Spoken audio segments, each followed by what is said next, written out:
Resurgence pop up so many times before, and it could possibly be their game as well. The hardest guess for me, Contra and Gideon right here. Yeah, of course. Honestly, actually, I want to put in another challenge as well before we get ourselves breaking this one down. I need you guys to put those numbers in. Okay. Like, that best of 5. How many games are each side gonna get? So, of course, now I'm gonna start mine. It's gonna be a 3-2 for me. 100%. 100%. Oh.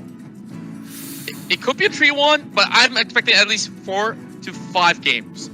I'm saying the max, 3-2 as well, at a bro. minimum. 3-2. 3-2. Gideon? Honestly, it's either gonna be a 3-0 or a 3-2. It just cannot be a 3-1 or some nonsense like that. Like, once a team gets momentum, it's hard to break. But let's jump right into the draft here, and we can see that Geek Fam have already started by taking away the Uranus, taking away options from Resurgence, which allows them to get the one and only Atlas. Let's see whether KZP can really turn it for his team, because now they've kind of shown that they want to play a team fight composition with a hyper carry variation.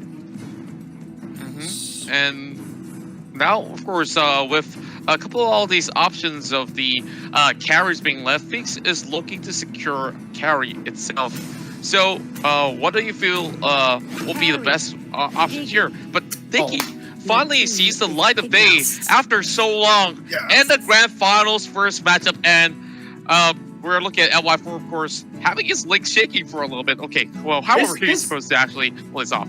This automatically means that Resurgence has to focus less on CC heroes, because they just know that with Diggy's time journey, it's just going to be really difficult to land a lot of the CC, which is why they go for the Farsa here.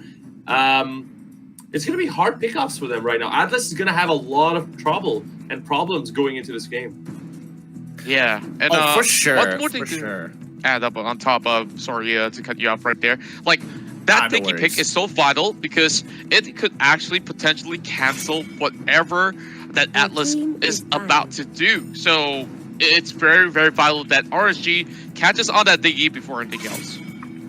Yeah, but really smart play coming up for Resurgence. They ban out the Grok because, yeah, you have to carry, and yes, it is good, but we don't want you to be able to clear waves fast. Plus, you're still lacking a tank. Geek Fam understand, hey, that Esmeralda in the side lane could really punish our Uranus. Let's get it out of there. Now, Resurgence, they want to build a Farsa comp, and I think they're debating whether or not they need to get the Valier, yes or no, because this is a very, very tough option. I'm guessing that Resurgence might even consider getting 2 tanks just for this particular matchup. Yeah, I was about to say the Tamos as well, because right now I think another fighter that has been really contested is the Cho and the Jawhead, which we might see picked either on either side. Yeah, that definitely would be a potential pickup, but, well, it gets tougher and tougher for Resurgence right now to see, to look at towards this or the combination that they're bringing out from the side of Geek Fam as well, where, of course, when you bring in that Cho, they will possibly go into hunt out that Farsa, and Kagura is going to be a little bit slippery. So I'm looking at Geek Fam that has pretty much a little bit of everything. Mobility being checked up, damage output as well as burst, sustainability. It's all in the back. So I would say that Geek Fam side looking pretty much very well balanced. But RSG, how do they respond to this? That one last pick is going to be very, very vital. Whoa, totally. Oh! You really need to catch a lot of kills for carry over here, or else, or either the Kagura.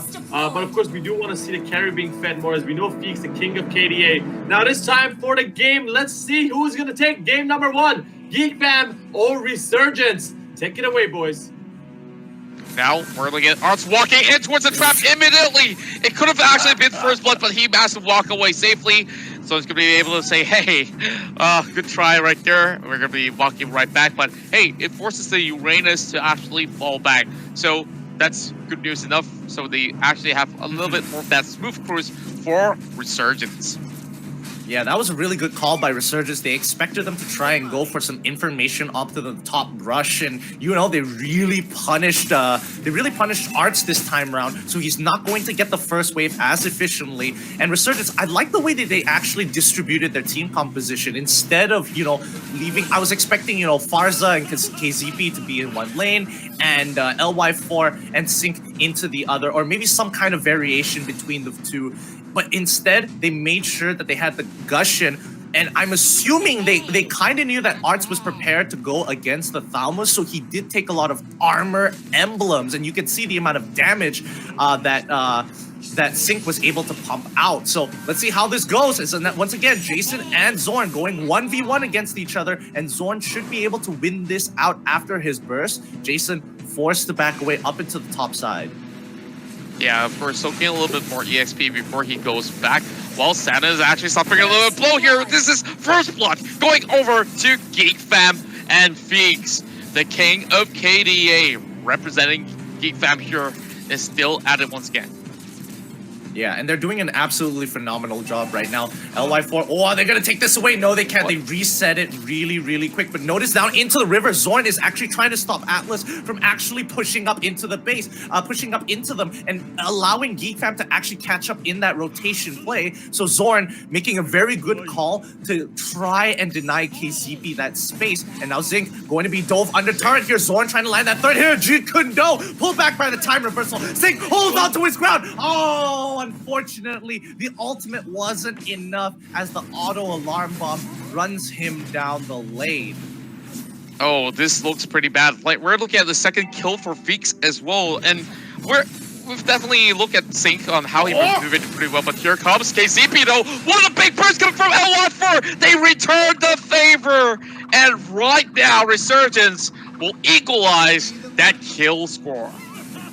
That was so well played by KZP. Zoroveki had his ultimate, but he bothered to flicker just to catch him off guard. So a good return kill coming in from Resurgence, but that doesn't mean that Geek Fam is completely out of this bout. Turtle is going to be the next objective being contested by both teams. Geek Fam, they know this, but I think they might consider sacrificing or looking for a pick. Zorn is getting uncomfortably close. Feathered airstrike coming through. This is going to deny the space that Geek Fam wanted to get as Resurgence take control and take away the turtle.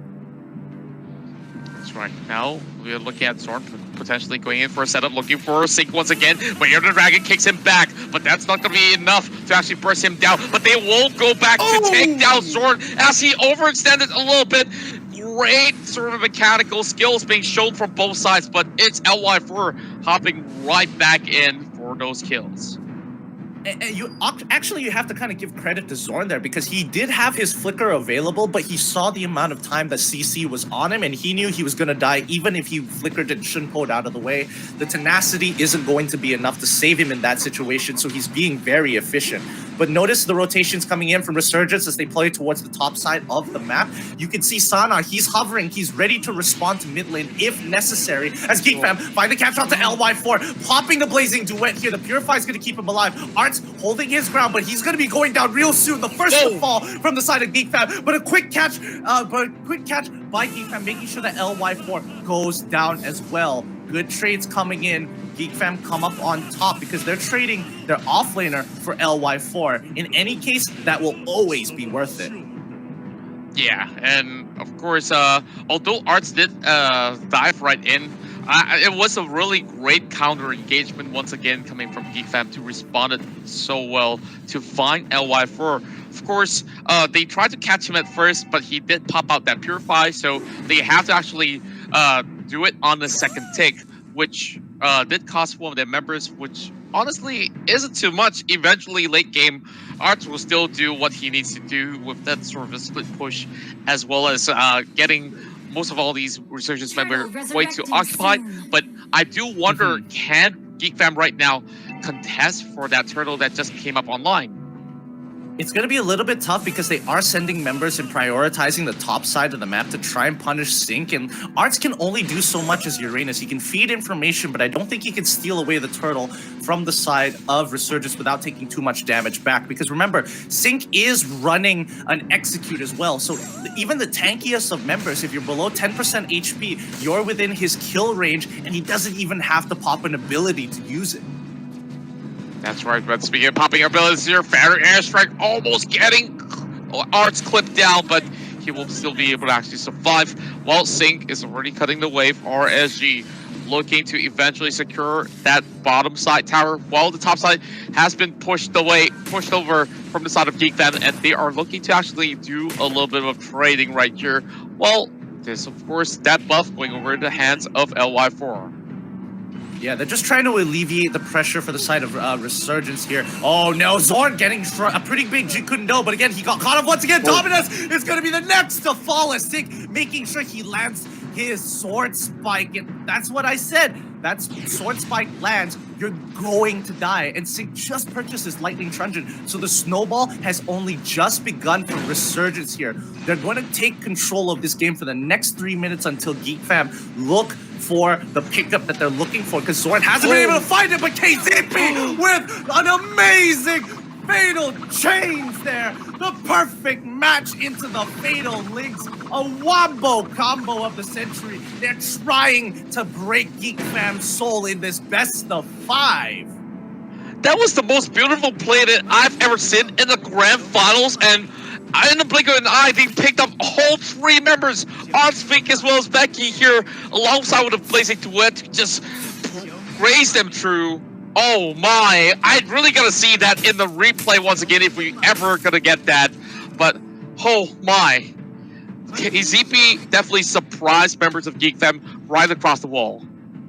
Exactly. So you have, I mean, Geek Fam has to be very aware of KZP's flicker timing, because so far his catches with this ultimate has been phenomenal, as a lot of players just don't expect him to flicker right in the middle of the team just before his big armored mech combines back after, you know, the perfect match. And every single time he's caught Geek Fam out, and Zoroveki has not been able to respond. Zorn, he can't make as many plays as he used to, as Resurgence have gotten a significant lead and have just hit their item power spike. LY4 noticeably has just bought the golden staff, so he is going to be pumping out damage like no tomorrow. That's right. Things are looking pretty much scary. LY4 is looking to actually take one more buff away from Geek Fam, and with that, they are looking to slowly crash right in towards the bottom, as the next objective is still pretty much far away. So, with that being said, they really have to do something about the mid lane turret at the same time, but we're looking at Zorn being pretty much prepared to actually take on the fight. He's been stalking for quite some time here, but let's see what they possibly pulled out. Whoa, those shots though. Yeah, those shots are really, really painful. But Zorn, remember, he's in the back line here. He's looking for the catch, but Dominus, he's trying to dodge everything. He dodges the sword spike. He manages with 1 HP to survive, but they see Zorn in the back line. They immediately collapse on him. KZP isn't gonna let him get even remotely close to Resurgence. And once again, this game is just going downhill for the side of Geek Fam. Wow, this is pretty much reminiscent of the sort of pain that they brought upon Orange Esports Reborn. And of course, with this being said, looking at that sort of the goal advantage of Resurgence, it's very, very hard for Geek Fam to actually get back up on track, unless if there's going to be a slight misstep coming in from the side of Resurgence over on towards extending to get some all these tier 3 turrets. So that's going to be the Lord coming up in pretty much 30 seconds from here. Maybe Geek Fam can look for a good fight and a pick off here. And the question is, how do they actually catch over onto Sig here? I mean, a lot of it has to do with whether or not Zorn can actually get to the right targets, but he's just so far behind compared to the rest of Resurgence. He's a whole level down. LY4 has reached level 15, and despite Feet starting off really, really well with a 3-in-1 KDA, he hasn't been able to catch up to LY4 after those fights. And now that Lord is coming back up, Zorn, look at the amount of damage he's taking. He just can't willy-nilly walk in and out of fights, and you can see just the significant decrease in the amount of emotes he's giving out, because Resurgence is completely shutting him down. And of course, LY4 has the power to also take this Lord by himself. And even more problems to come for Geek Fam, because they can't even exit their base to do anything at all. All they can do, perhaps, is to look to clear up waves. Well, Sana, of course, looking for that 1v1, bringing Zorn pretty low. But he does have Becky to back him up with the rest of it. And this Lord itself is actually moving in towards the mid lane, which is going to be very, very much a high impact play needed from Geek Fam to respond to this. right now, Geek Fam have two options. Either Zorn figures out a way to either isolate LY4 or force Jason out of that feathered airstrike, or Dominus somehow lands that flame shot onto Jason again, but this is not looking good. They're trying to break into the inhibitor's base. Zorn looking for the angle, but just doesn't seem to find it yet, as Dominus using the yin-yang overturn early to clear out the waves. So Zoraveki, he can't walk up too far. He has to time this ultimate because right now he is in no position to save his team. Resurgence, just like a bank, are increasing their compound interest, gaining more and more gold as the game goes by. KZB forces himself to walk back out, but Sana has been isolated. He's going to be going down, but the immortality is going to save him. Are they able to turn this around as LY4 comes in with a huge blazing sweat? He's overextended. The tower shot has killed him. KZB, the next to fall. Sig is still one of the best mid laners in our country, has done it again and cleaned up the rest of the team, leaving Jason almost at 50% HP against Zorn. He's gonna end this game. Jason unfazed by Zorn's tenacity takes this game away. This is just game one out of many. Resurgence, they've got the momentum.